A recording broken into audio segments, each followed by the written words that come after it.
So yes. So as the title says, this is my opinion. The projects in which I try to apply these ideas that I will present in this talk are few. So this is mostly, well, you could call it experimental, you could call it experimental. But where I applied it, it seemed to work really well, and I think it's worth to try to do more experiments in this direction, see what happens. I think it might work for others if it worked for me, so don't hold me too accountable for if it doesn't succeed. So I will do a very brief overview of why we test. In fact, the main reason why we test things, our source code, is not here. And the main reason is that we write tests because we are responsible professionals, and we treat other programmers with respect. And if you do not test your code, it means that you expect some other people to test your code. And if you expect your first clients to be your lab rats, that is not very professional, not very good. Here you can read the other reasons. To document the project is something that is probably less talked about, but whenever I write tests and whenever I start working on a new project, looking at the tests is very helpful. I try to write tests in a way that it will be helpful for the people who will read them to understand how the API is supposed to be used. You can look at the API documentation, it will say what it does, but it doesn't tell you how to use it. And tests can do that. And here I would probably need to introduce the testing trophy. For a long time, the methodology that people used for testing was called the testing pyramid. It stated that unit tests are faster to write and they run faster, so you should focus your attention to unit tests and not write integration tests. Which was a popular methodology for a long time. To me, at least from my current perspective, it seems almost ridiculous. I think it was somewhere around 2017 that someone proposed what is called the testing trophy.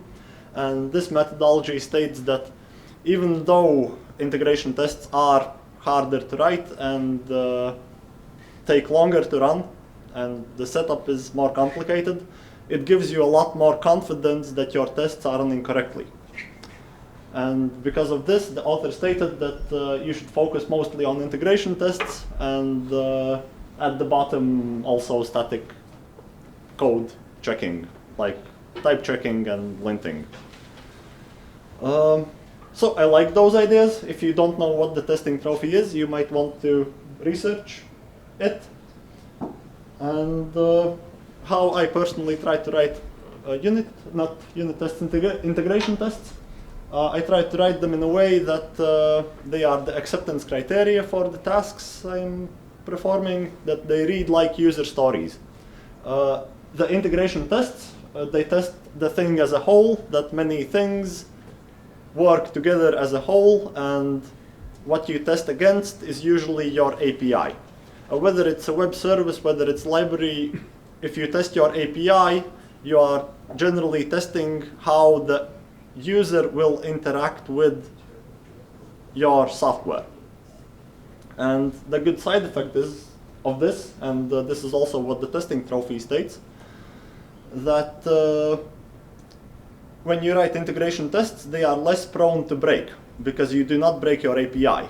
And how you change things around internally should not be the concern of the end users, and so integration tests will require less maintenance because you will not break your API so much, and when you do break your API, integration tests will help you understand that you have broken it, that you should increase the major version number or make it backwards compatible.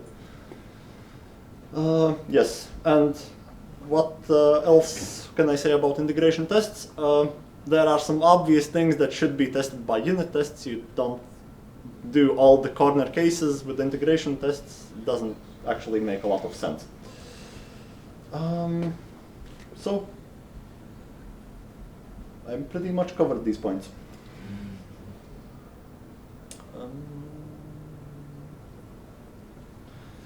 So yes, what a kind of a legacy mantra that people have been saying is that your test should be independent. For unit tests, this makes complete sense, and I completely agree to it. However, since the testing trophy was put forward, nobody really came back to question this mantra, and I would say that it's worth looking into it. So should integration tests be independent? We can have them independent, and here I would try to come up with new theory that for all tests there are dependencies. These dependencies have to be satisfied. They are either satisfied by the environment that you run your tests on, or there is before each method or setup method or some other method specific to each test that handles all that set up everything so that actual test would run the way it should. And yes, sometimes there is after each test methods that tear down what you don't need. And for many companies, I think most companies I have heard of, there is that testing environment against which you run your integration tests. It's usually under test.mycompany.com. I'm not sure. How many people here work in a company where you don't have something like this? So, well, about 10, I would say. So most of you write your integration tests against this one set environment. It has its users. You have your users in your test configuration file, and then those users do things, and that's the end of it. And under these assumptions, you can have your integration tests independent, more or less. And here I would like to talk about that sometimes there is an illusion to this independence. Not always, but sometimes. Why? Because for tests, when they have dependencies, you have to take care of those integration test dependencies. So either you need a complicated setup procedure to handle them, or often enough you require them as input that the user is not able to provide. And when the user asks you, okay, so this is an independent test, it requires me that I give it some spam ID, so how do I get a spam ID? Oh, well, you run this other test, which is also independent. And I claim that this is not true independence, this is just, well, dependence pretending to be not dependence, whatever you name it. So, the idea in this one, so I could have made it a bit more, well, anyway. We have a test, we have the setup, we have the teardown, and if you remember the last example, the setup for the second test is actually very similar to a test in itself. Sometimes it is a test in itself. So the idea is that B and B prime are the same thing, and in the future we might want to extend our test suite so that the test C will be the setup procedure for another test D. And here we get some economy of scale going, and the interesting thing is that we can write our tests starting from nothing, starting from an empty environment, an empty database with nothing in it, with client integrations that have nothing configured in them, or at least a very minimal environment. And this allows for a few things. One is that we can run integration tests locally, which is something that I have done in those few projects I tried. And as I said, it seems to work really well. In PyTest, here I will mention we have a thing called fixtures. And, well, we have fixtures. Fixtures are defined ahead of time, and those are, in PyTest, de facto setup procedures. So the work I did, I wrote a small library that blurred the line between fixtures and tests. So each test is also a fixture for me. And tests have return values, and those return values are inputs for the following tests. I will share the code later with you. And what I wanted to mention here also is that all the, as far as I know, all the existing tooling, be it Python or otherwise, PyTest, treat the unit tests as the first-class citizen, and sometimes people use those frameworks for writing integration tests just because they are old and they are there. We just use them.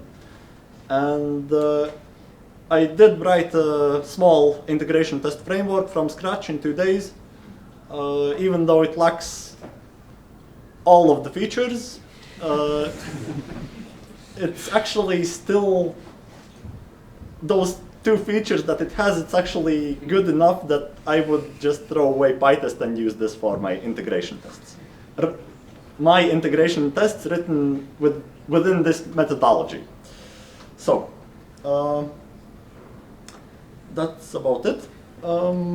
Here is an unrelated topic of what an important distinction between writing independent integration tests, writing dependent integration tests. So if we run old software with old code on an old environment, we kind of expect that it already works because we tested it before. I added a question mark there because we can still have data corruption, and then our de facto test environment will be broken. We will have to ask the infrastructure to restore it from backup. So if we accidentally corrupt the testing environment, then maybe we can break our tests in this way. Anyway, if we write new software, we want to test it. We can test it against old data, we can test it against new data. If we write independent integration tests, de facto we are testing against what we already have. For example, if we want to test modifying a user, and we run this integration test against our testing environment, all the users in our testing environment are created like 5 months ago. The update functionality works, and at this point we have no reason to believe that if we create with the new software a new user and then try to update the new user, we do not know that it will work.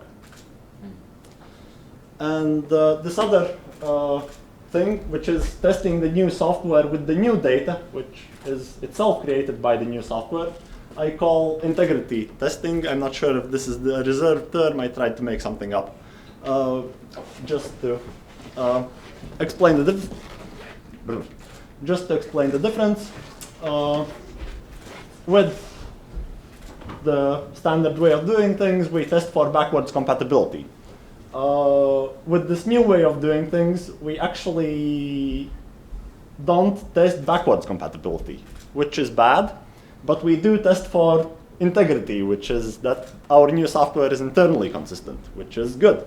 Ideally, we would like to test for both things, and I claim that if we manage our dependencies explicitly, write tests in the way that I suggested we should write them, with a good testing framework, which will require some effort into developing. It will actually have, it will be actually impossible to test both things, both backwards compatibility by running half of the tests with the old software, then terminating the project, pickling the state, running a new process, unpickling the state, running the rest of the tests, which is ambitious. The first project that we applied this idea to, we had something vaguely similar. We would actually check out the old code and run the new tests against old code. Like the other way around. Anyway, so the thing I made.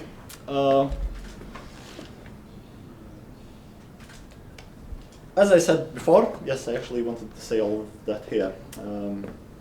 What I made. Dynamic fixtures, by this I mean that each test is also a fixture. The output of previous tests is input for new tests. If we write our tests in the dependent manner, we can automatically generate a graph of the tests we have with arrows pointing what depends on what. And this is not only useful for us writing the tests, trying to understand what they do, this is also useful for business to try to explain what the user stories are, the full path that the user goes through. And it's handled through decorators. Well, anyway, I will show you. What is the downside of this? As I said, this has some economy of scale to it, so if you want to take this approach, you kind of have to commit to it. Otherwise, you will do much overhead with little value. At least that's what I predict. So, there you have it.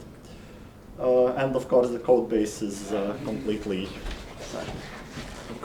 new. I mean, it's written in 2 days. I haven't even put it on the internet. So if you are interested, come and ask me. Or write it yourself. I mean, I don't care. So this is a very simplified version. I will try to explain line by line what it does.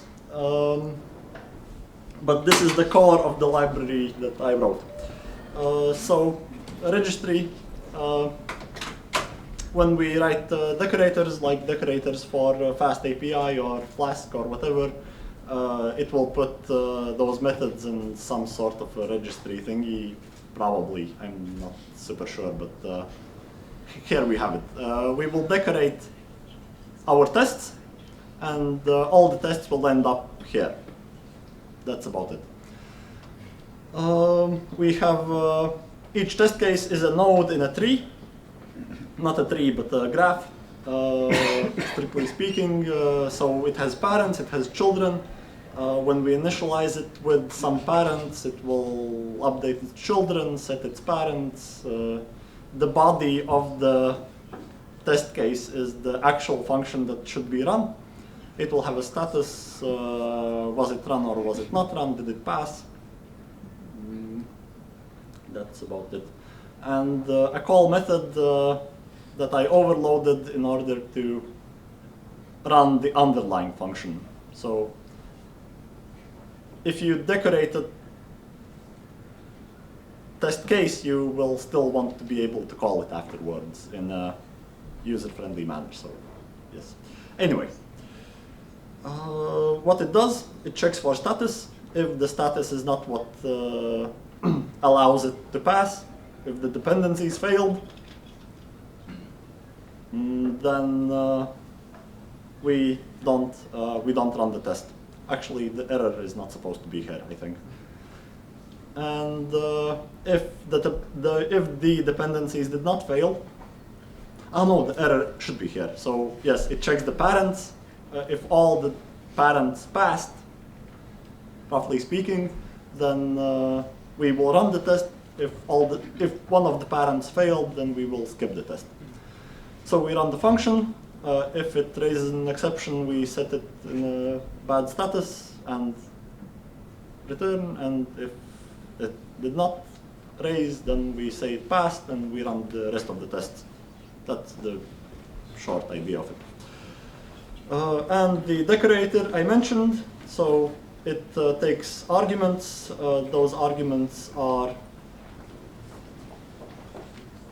other test cases.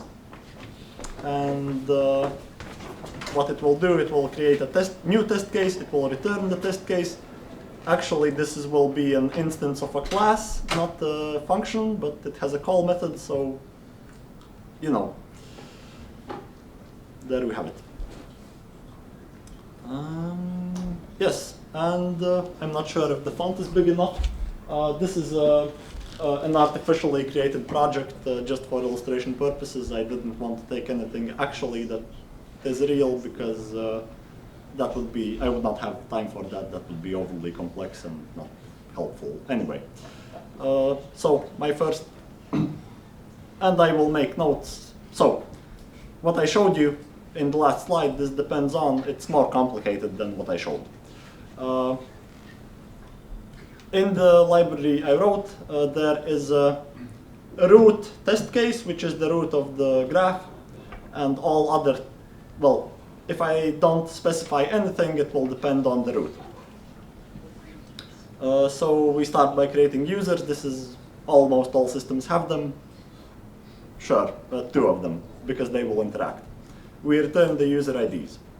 The next test also depends on seemingly nothing, but I wrote the interface in such a way that if you don't specify anything, it will depend on the last thing that was decorated.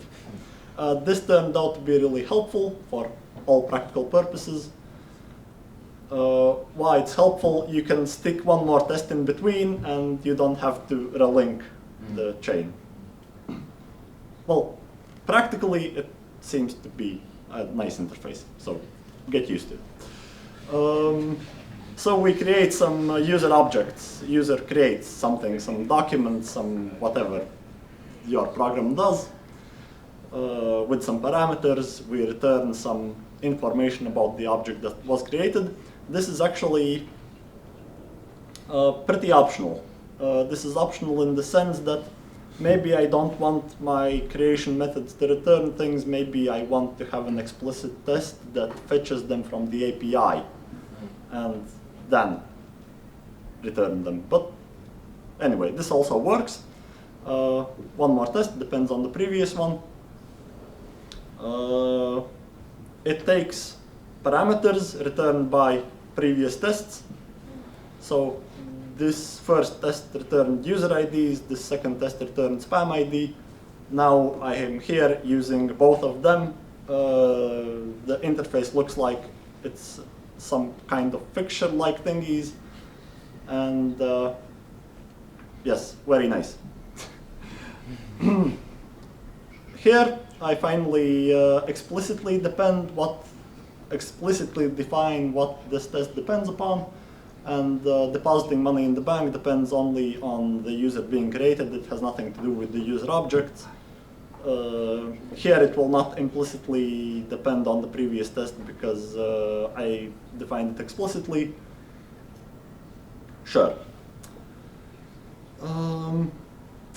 Here you can see that I want to explicitly depend on the previous test. It also has some user interaction. What I would like to mention about this line here is that, so I run the method. I usually want to run some asserts as well. To run some asserts, I might sometimes want to get into the internals. This, I think, an integration test is fine to do. How much do I? 2 minutes left. Okay. So maybe I will not go through the rest of this. I will go over the last one here. The flag that I called run last, and also the flag that I called without. Without means that this test should be run without this other test being run.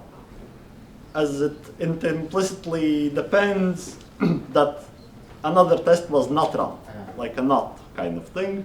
But not is a keyword, so I wrote without. Run last means that it implicitly depends on all other tests implicitly. Because if we delete our user at the beginning of the test suite, then all the other things will fail, but we don't want to explicitly define that. So we just say you should run last, which is kind of like teardown. And what my code does, it generates this thingy. What I want to mention here is the arrows from delete user do not exist, although it would be more convenient if it appeared last at the bottom for some reason, because it's supposed to be run last.